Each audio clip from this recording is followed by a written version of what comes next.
On March 6th, here in Freeport, Illinois' Citizens Utility Board will be offering a workshop for area residents on how to save on utility bills.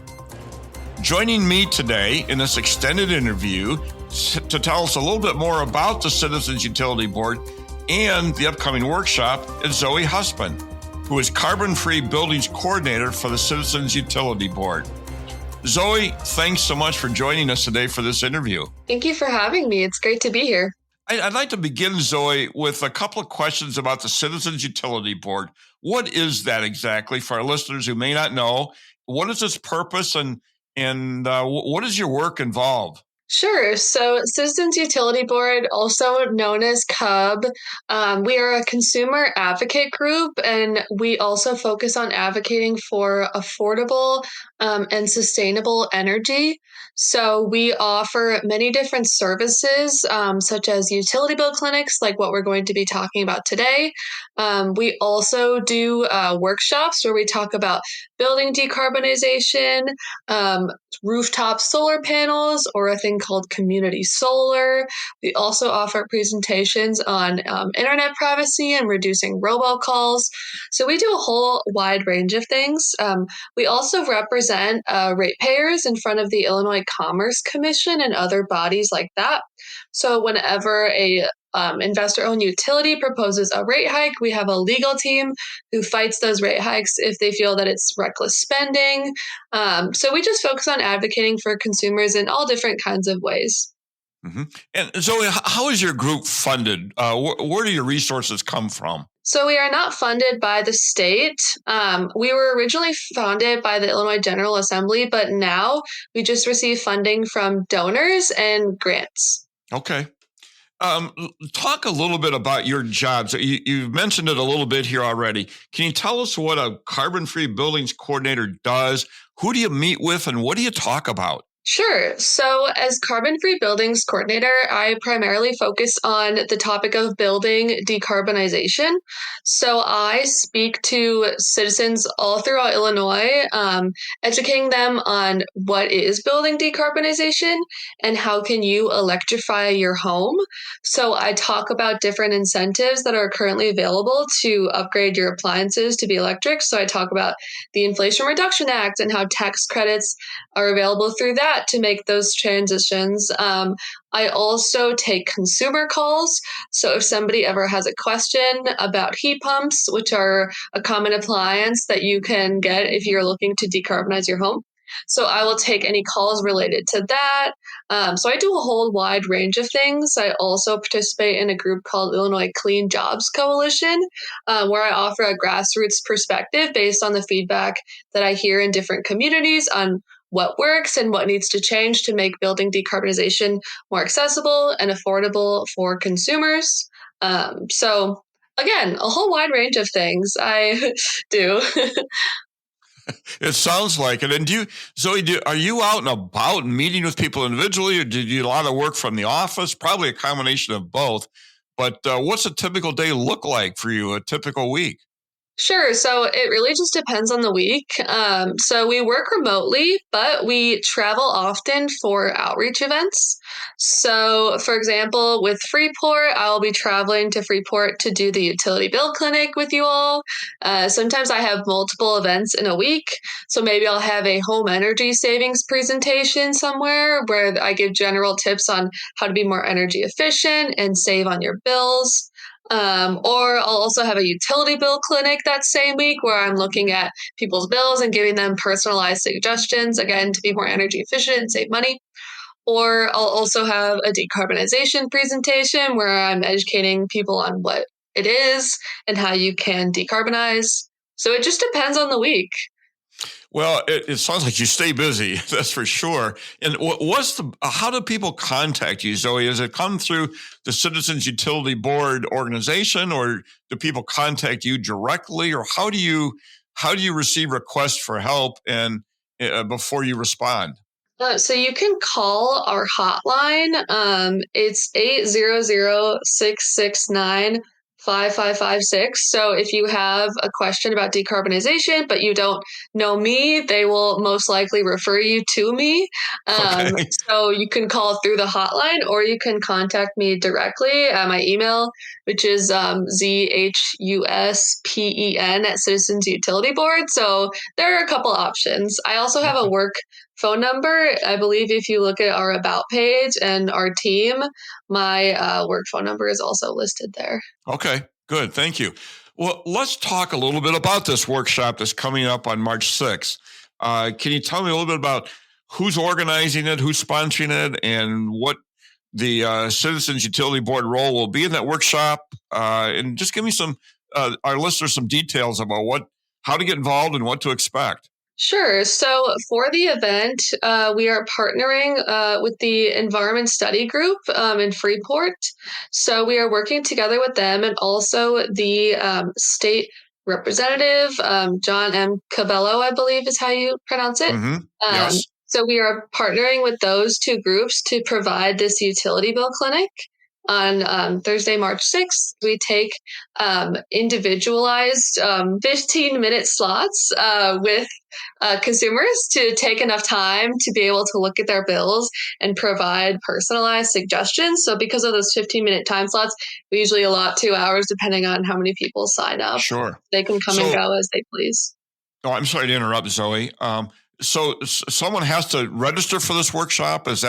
Do you have to make an appointment ahead of time, or how do you do that? Yes. So we provided a registration link.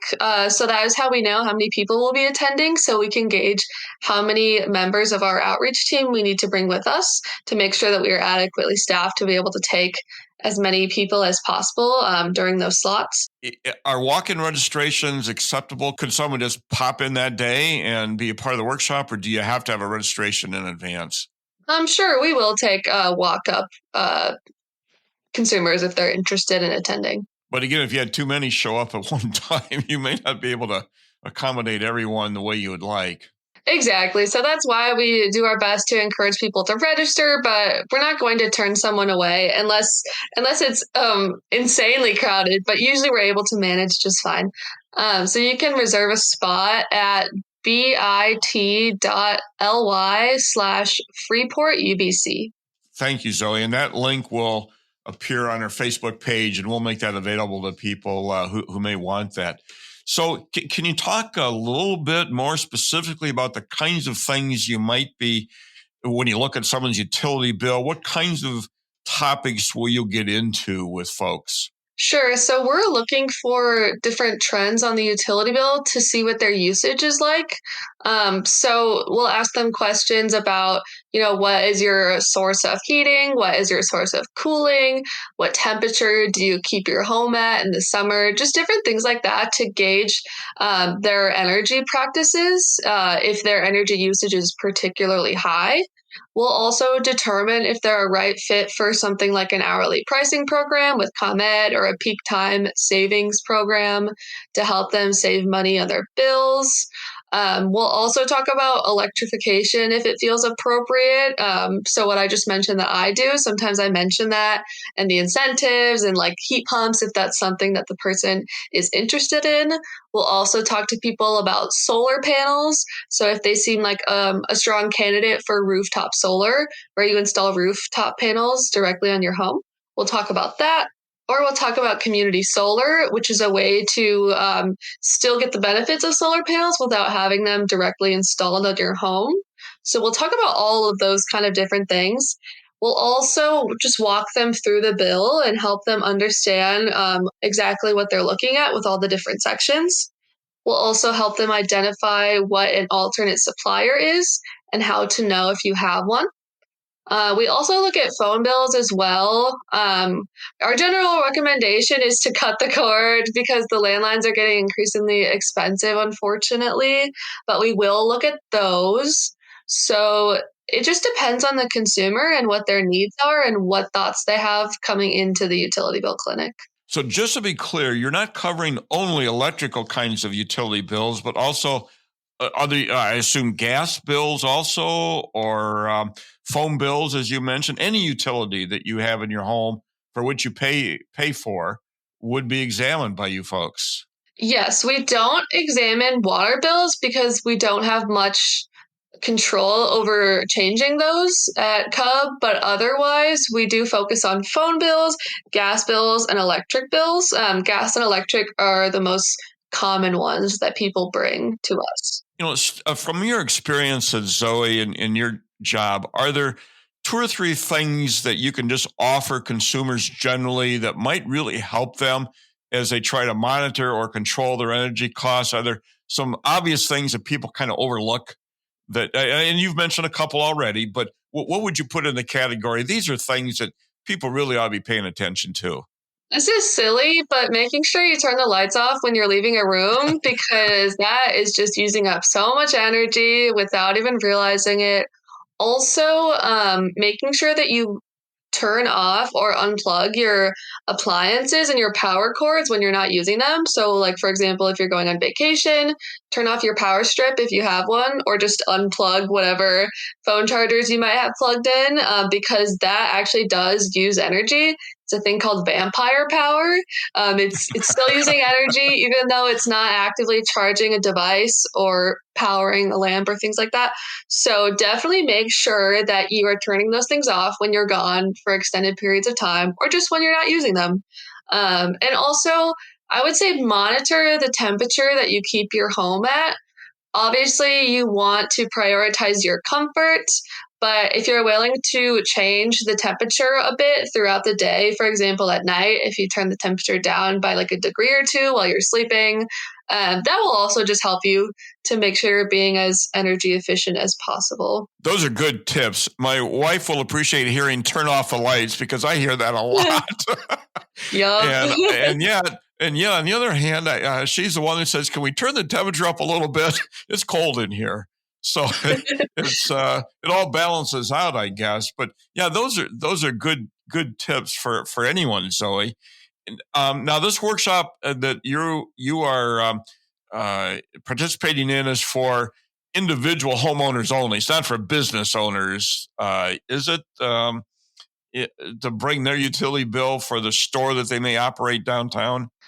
Correct. Unfortunately, we don't really cater towards businesses. We just tend to focus solely on residents. So I would recommend that just residents if possible.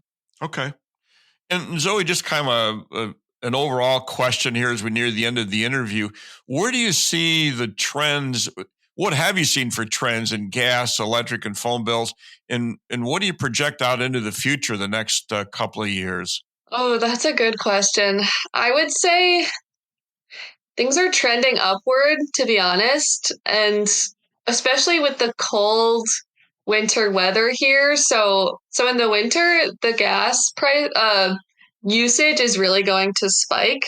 Whereas with electricity, peak demand is in the summertime here in Illinois because that's when people are really blasting those air conditioning units. So that is a trend that I do anticipate moving forward.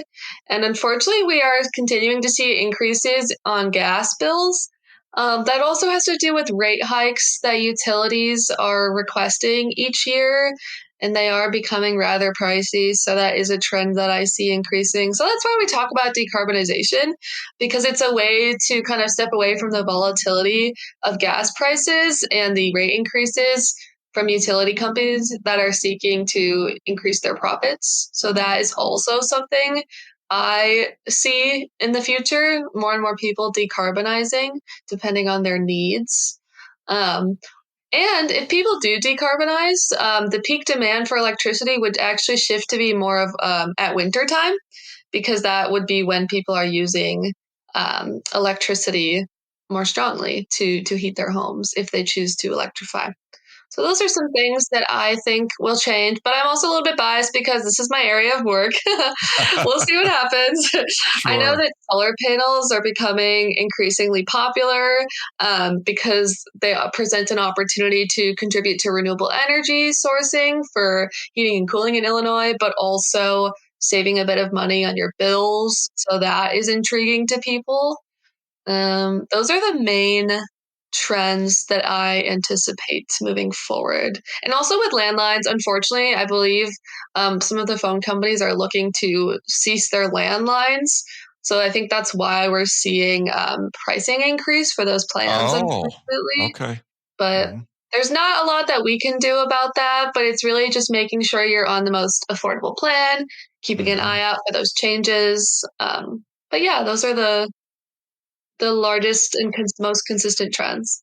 Yeah, thank you, Zoe. It sounds like one of the trends with the landlines might be in the next 5 years, we'll have fewer and fewer. That phone companies are really trying to phase that out as part of their operations and go strictly with cell phones or other means of contacting you besides a landline, certainly. Mm-hmm.